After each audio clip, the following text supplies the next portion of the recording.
asalaamaaleykum mbokk jullit yi mbokk taalibe yi ak képp ki nga xam ne rek yow yaay safoo berne ñu ñëwaat ak yéen ci seen émission tey nag ñu ngi nii fii encore ci cours bi toujours waaye tey di ngeen ñu xaw a di jéggal tuuti parce que suñu voisins yi seen doom yi dañuy nekk di foos ci seen cours ñoom tamit donc bu ngeen déggee bruit yi rek xam leen ni ñoom la anyway léegi sans plus tarder dañ leen di wax nag li ñuy ñëw defar tey jii dañuy def toujours ci série wu pique-nique yi lañ nekk toujours parce que keroog xale yi dañ ma ne sama pique-nique bi dafa am lu ci manqué woon moo nekkoon li ñuy wax chicken wings muy maanaam elu ginaar yi léegi nag tey dañuy defar ñaari façon defaroon nañu bi nga xam ne moom mooy buffalo wings mooy bu safkaane bi wanoon naa leen ko fi duma leen wanaat boobu tey duma leen ko kii sonal ñu def aussi beneen bi nga xamante ni boobu moom la sëñ Moustapha bëgg moo xam ne dañ koy pané donc des fois damay jël ñaari façon pané yu may def des fois farine kese laay panéwee saaf ko ou bien ma jël ko ak aussi chapelure tey nag bu chapelure bi laay jël ak fromage bi moom laay mélanger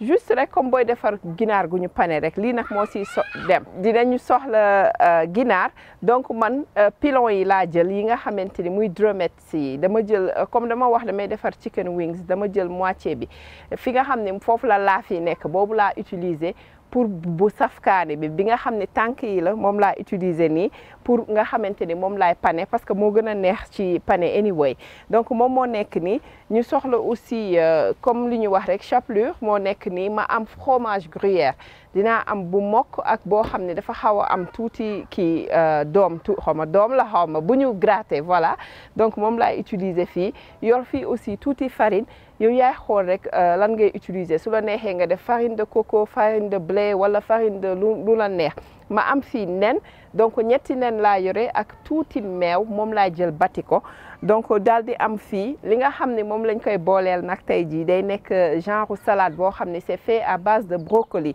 donc brocoli laay jël daal di koy tay donc daal di koy boole ak quelques ingrédients mu nekk fii man li ma yore donc dinaa soxla noix mu nekk pécan moom laa yore fii aussi lu ñuy wax genre cranberry comme genre raisin la ñu yore fii aussi ay graines donc mu nekk graine bu la neex man lii moo ma neex su la neexee yow utiliser li nga xam ne moom nga am donc dinañ yore fii aussi sauce boo xam ne moom la ñuy booleek moom tàmm nañ ko di defar fii ngeen koy gis moo nga xamante ni dañ koy def à base de pâte de sésame moom lañ koy defaree parce que li ma leen di wax chaque jour su fekkee si biti laay nekk du ma bëgg di utiliser mayonnaise dama koy éviter lu bare sinon rek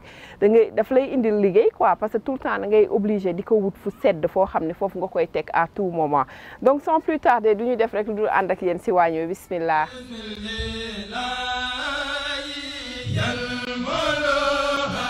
voilà gis ngeen brocoli bi mu ngi nii dama koy daal di dagg nii rek xam nga dagg nañ ko déjà man florette yi laa jël mais dama koy def mu xaw a yem tuuti nii nga xam ne dina gën a neex yey gis nga comme ni mu rëyee nii dama koy wàññi voilà donc moom jéemuñu ko togg dañuy dem rek daal di koy tay tuuti rek juste pour génne couleur verte bu vibrante bi moom la ñu soxla parce que brocoli mun nga ko lekkee nii donc si lay ëpp sax vitamine booy xool vitamine bi yëpp da nga koy obligé conserver moo tax ñu koy tay duñ ko baxal duñ ko def dara pour des si ak vitamine yëpp nga xam ni noonu lañ koy jëlee rek lekkee ko noonu voilà gis ngeen brocoli bi fii lañ koy def comme li ma wax rek dañ koy tay suñu paree suy si tuuti xorom pour mu jox ko goût donc dañ koy bàyyi bu commencé verte tuuti rek bu baax rek ñu daal di koy dindi complètement daal di commencé defar assaisonnement bi nga xam ne moom mooy dem si biir voilà pincée de sel ñu ub ko léegi bàyyi ko 5 minutes ñu ñëwaat incha allah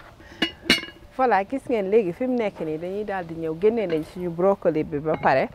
donc gis ngeen couleur bi mu yore nii lii lañ doon wut donc mu ngi nii bismillah voilà léegi dañuy daal di ñëw ajouter si tuuti suñu ay kii def si tuuti huile d'olive tuuti rek parce que après dama siy def suñu kii bi nga xam ne dafa am graine de kii sésame pâte de sésame bi moom lañ siy def donc gis nga ñu def si assez libéralement quand même voilà léegi ñu jël suñu poivre noir muy black pepper ak suñu mélange d'épices bi donc bu jaune bi dañuy jël damay dugg après génnee ko incha allah ñu jël tuuti sel tuuti rek parce que bu ñu fàtte salé woon nañu affaire yi ba pare voilà donc suñu mélange kii bi d'épices bi dafay am tuuti ail ak ay kii ail en poudre oignon en poudre ak yooyu dañ ko siy def après donc fi mu ne nii dañuy commencer mélanger léegi nag ma daal di ñëw ñu jël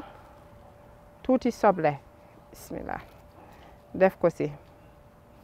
gis nga déjà couleur baa ngi commencé génn ku nekk rek soble bi nga am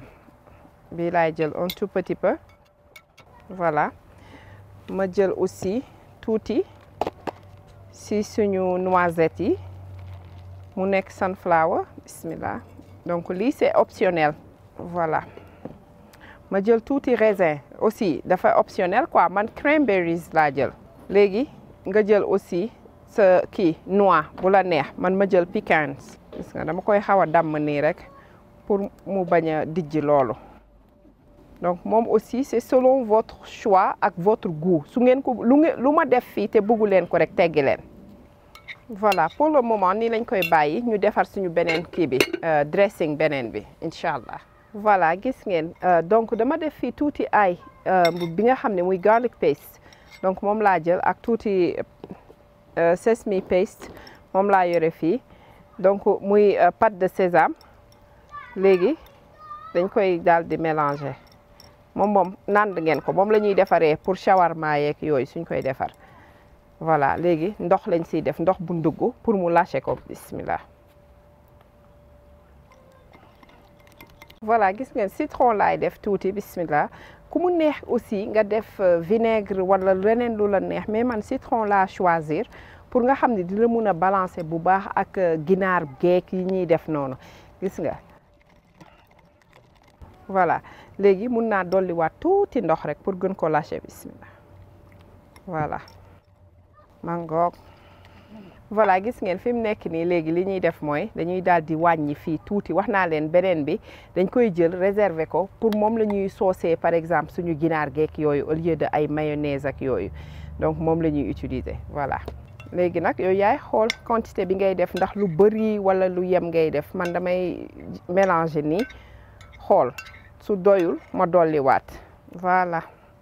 je pense que baax na nii pour man donc nii laa koy bàyyi daal di koy tëj donc li tax ma choisir moom njëkk ko defar mooy moom mooy nekk lekk yooyu nga xamante ne plus muy toog plus cafka gi di si gën a dugg donc le temps ñuy pare yeneen affaire yëpp moom dinañ si mun a jublu incha allah dina fekk yëf yëpp dugg si bu baax mariné wu si bu baax a baax a baax donc ñu daal di upp après ñëwaat wan leen dañuy dem yóbbu ji ginaar gi incha allah. voilà gis ngeen ginaar gi rek la ñuy sotti nii bismillah fii laa doon kiiyee baxalee affaire yi tayee yëf yi gis nga nii laa koy def bàyyi ko fi quelque chose comme 10 minutes rek ma daal di koy dindi bu ko defee nga xam ne dañuy commencer aussitôt daal di commencer ñëw nag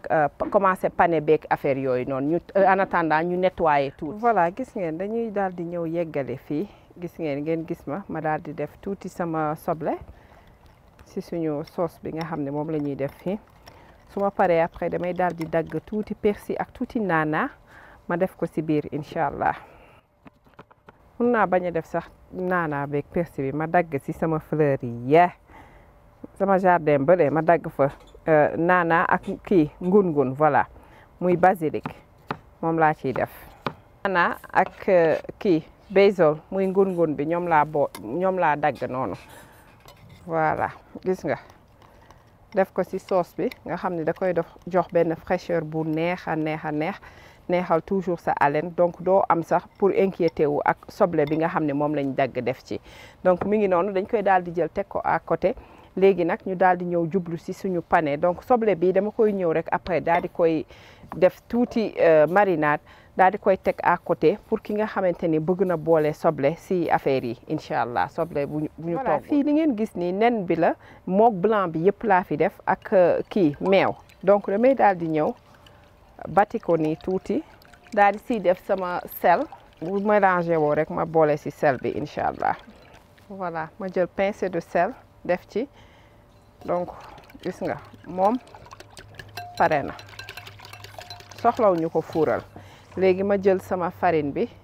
def ci tuuti pincée de sel daal di jël suñu mélange d'épices gis nga tey bu kii bi bu xaw a xonk bi laay jël pour mu jox ko encore plus de couleur. Voilà ñu teg ko nii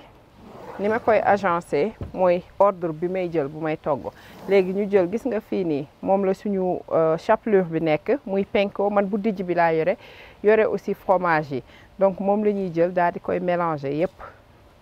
lii moom tàmm ngeen ko gis parce que dinaa koy def assez souvent. Donc mu ngi nii xale yi dañoo voté tey ñii dañu bëgg bu am kaani bi ñii ne bëgguñu bu am kaani tey man leen ok ñaar yëpp laay defar bu ko defee ñun ñëpp ku ci nekk kenn du mer. Voilà gis nga jeex na léegi nag nii la ñuy ñëwee teg nañu instant bi suñu diw bu la neexee nga dugal ko ci four bi aussi nga lakkee ko foofu. Donc man dama leen di wan yenn yi dañ koy dugal ci four bi yenn yi ñu dugal ñu kii ko ñu saaf ko ngeen gis teg nañ tuuti diw fële. Voilà gis ngeen léegi fi mu nekk nii damay daal di ñëw gis nga def farine bi pour loolu c'est juste pour nga xamante ni bu ñu defee suñu mburu bi dina ci téye li ma leen doon wax sànq des fois nii kese laay def ma saaf ko. Donc nga xamante ni daf lay jox beneen boobu tamit man moo ma dàqal sax fuuf donc mu ngi nii la ñuy def. Voilà léegi ma jël bi daal di koy tourner yépp ci kawam. Voilà Bousso Fatou am take the pot. Voilà gis nga mu ngi nii ñu def ko ci chapelure bi nii rek teg. Gis nga nii la ñuy continuer rek après bu ñu paree daal di dem dugal ko directement ci diw bi yeneen yi ñu def ko ci fii nii mu nekk nii rek dem lakke ji ko incha allah.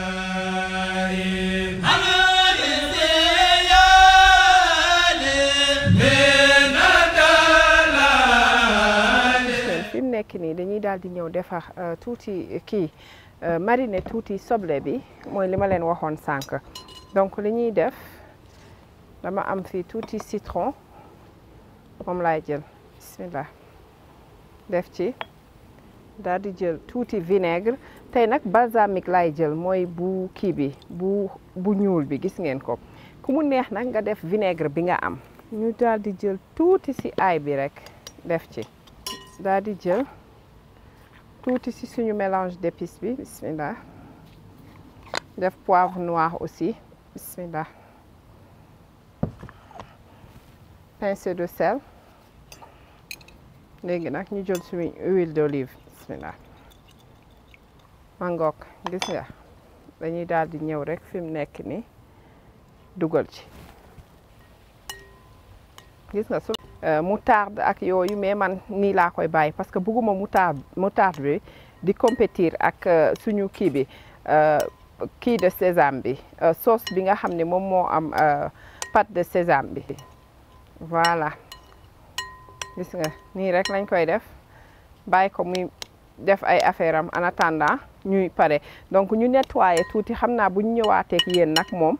assemblée nag day daal di jot incha allah. waa kon nag mbokk jullit yi mbokk taalibe yi ak képp ki nga xam ne rek yow yaay safoo bernde seen émission mi ngi woon nii ñu indiloon leen mu nekkoon tey jii beneen façon pique-nique mais tey bu ngeen xoolee pique-nique bi defuñu ko si bëccëg ndar kàmm de guddi lañ koy def donc si biir cour bi lañ koy defee donc mu nekkoon nii ñu jox wanoon leen ko donc ginaar yi ñoo nekk nii bii mooy bi nga xam ne dañ ko pane woon ngeen gis ko beneen bi nekkoon chicken wings comme ni ngeen ko xamee sauce bi nga xamante ni moom lañ ko booleel mu nekk nii mu nekk sauce bi nga xamante ni tahini la ñu defaroon ko te nga xam ne moom la ñuy booleeg shawarma yi la plupart du temps ngeen gis ma am fii tuuti ranch aussi ñu dool boole suñu légumes yi ak soble bi nga xam ne moom la ñu mariné woon rek lañ teg nii à côté donc lii dinañ ko génnee benn tuto donc dafa nekk benn plateau boo xamante ni pour ay fromage la ak ay noix yoo xam ne c'est salé jus aussi mu ngi nii donc mu nekkoon tey liñ leen indiloon tey nag émission bi ñu ngi koy jox damay commencer d'abord par famille Thiam parce que sama doom yooyu tamit dañoo bëgg wings ba nga ne ma lii lan la mu nekk famille Thiam bi nekk fële si Minnesota sama rakk Oumy Fall Alioune Thiam di ko jox Aïda Kiki ak Pape ñoom laa ko jox tey jox ko soxna Ndey Lalla aussi ak ñoom Bekay ak Mohamed Seck ak aussi Khalil Seck ak Abdou Latif ñoom laa ko jox tamit di ko jox tamit famille Amady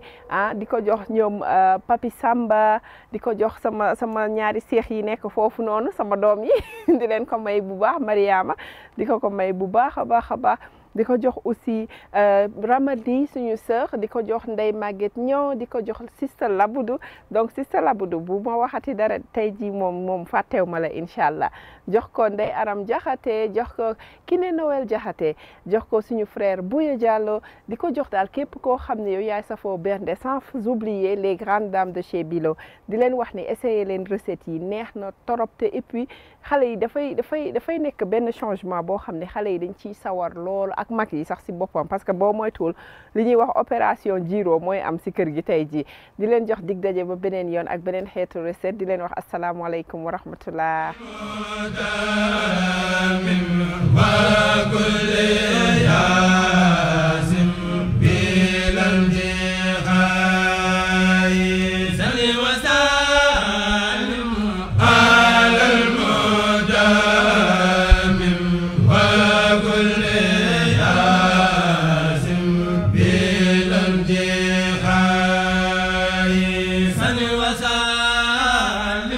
على المدى من